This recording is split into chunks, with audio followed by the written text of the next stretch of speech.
Today we're going to talk about the origin of fear, obligation, and guilt. Do you feel a sense of obligation to be in touch with friends or family, even if they cause you great pain? You may feel a sense of toxic obligation. Now, it is valiant to serve your friends and family. It may even be an important aspect of your culture. My purpose for this video is to not dissuade you from that, but to bring your attention to yourself and your feelings. And as many will tell you, our parents construct the blueprint of our lives through our genes and our interactions with them. And obligation is when we have an undying sense of loyalty to someone or something, no matter how badly we are treated. This can show up in our relationships with our parents and caregivers. And that's where it might first start. We may feel in debt because our parents have raised us. We feel that this is a debt that can never be repaid. We feel like perpetual prisoners. But if we look deep within ourselves, we realize this feeling of obligation might be inspired by fear and attachment, which we may then begin to associate with love. And meanwhile, this differs from dedication, which is very healthy. Dedication is a deliberate and conscious desire to show support. It is conditional. It involves setting boundaries to maintain the space and individuality required to grow. And it also allows you to say, no more, no more, no more. I'm backing away when you feel hurt or punished or taken for granted. Dedication says, I will do this for you, but I will not do that for you.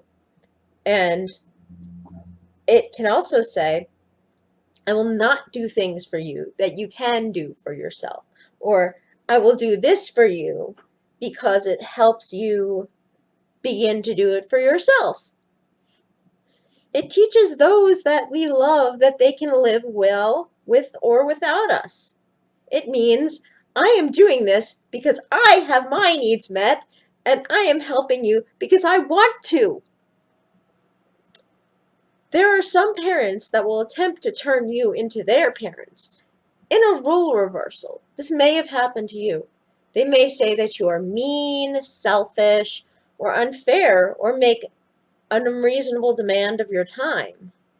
They may expect you to meet their emotional needs, even while compromising your needs and your opportunities to grow.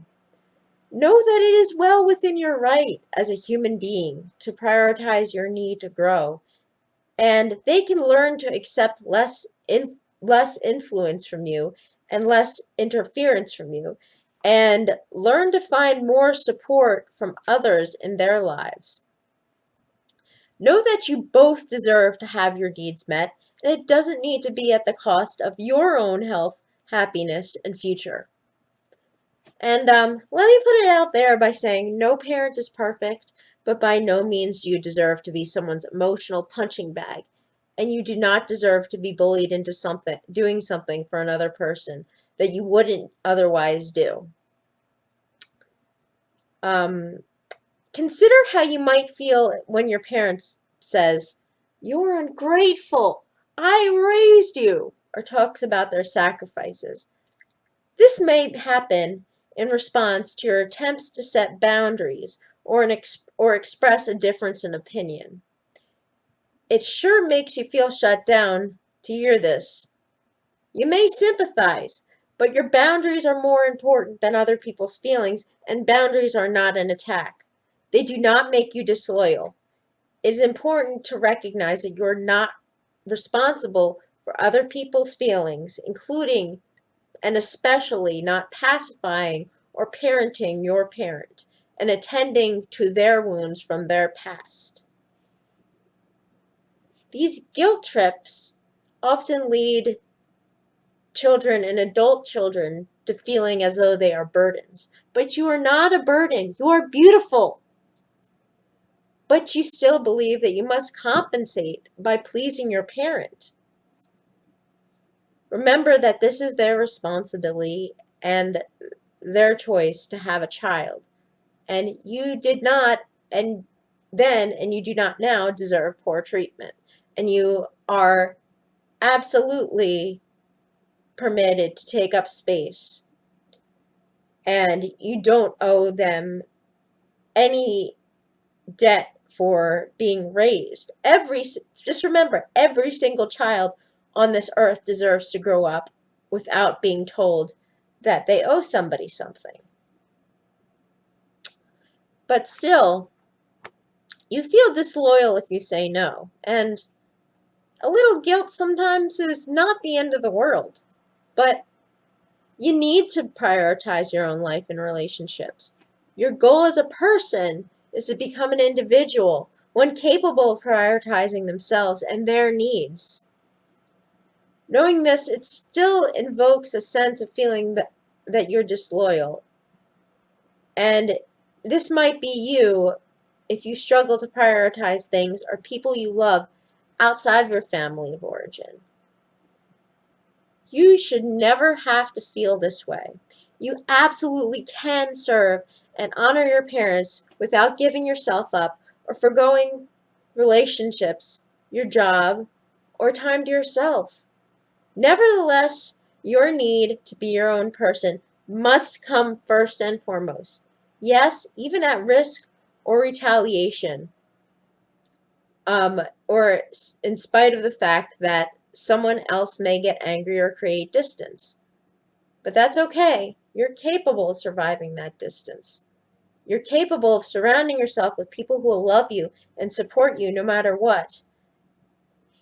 And as adults, whether we have broken away from our parents or not, we still may mirror this in our adult relationships. We may hold on to relationships that are unsalvageable, unworkable, disloyal, and unhealthy because we are too plagued by guilt and a sense of debt to let go of them.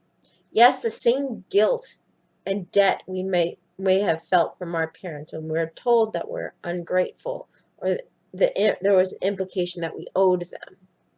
But truly, love is not transactional, and you need to stand your ground on that.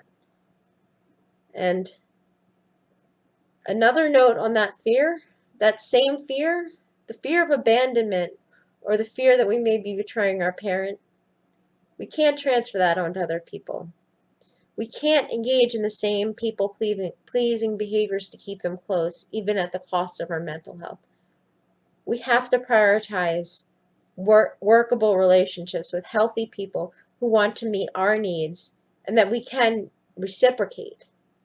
And we may be in relationships with toxic people because they feel secure, but in reality, we are just building ourselves up to feel more pain and intolerance to being alone because toxic people teach us to hate being with ourselves and to feel as though we can't survive without them. So do your best to create distance if you can. And be kind to yourself if you're struggling in this position, if you are unable to let go of toxic relationships, if you're unable to set boundaries, unable to feel like you can set boundaries because you fear retaliation too much, there may be very high stakes for you. But remember this, your inner child was afraid to be alone. So just nurture your inner child as best as you can because you're the only one who can reliably do so. And just know that you deserve the best. Outside of therapy, there are some very important things that you can do to take care of yourself. Learn to meet the needs that your friend or family member or other connection is meeting, even if they are hurtful. Withdraw as much as you can and steadily invest in other relationships. Make friends and connections that meet the same needs, but without the pain and hostility. Audience, I want your feedback. Please comment below if you've had difficult relationships and what you have done about them. And please don't forget, if you like this video, please like, comment, and don't forget to subscribe. I hope to have more content for you soon, and In the next video, we'll start talking a little bit more about boundaries.